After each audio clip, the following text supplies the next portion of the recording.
Dennis. And despite that looming deadline, it appears that both sides are really dug in. Check out the situation. As of right now, it doesn't look like the Senate will vote again until 2 days before that deadline, while there are no plans for the House to return until a shutdown may already be underway.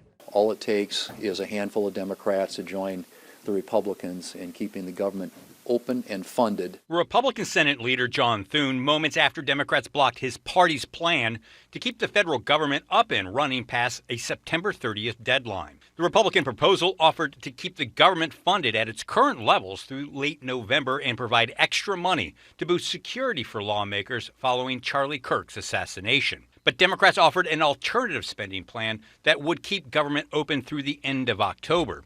That proposal would have added $1 trillion to extend the Obamacare subsidies that are set to expire. But that plan also failed to get the 60 votes needed to move forward. We're saying we're going to stand and fight for the things that Americans care about.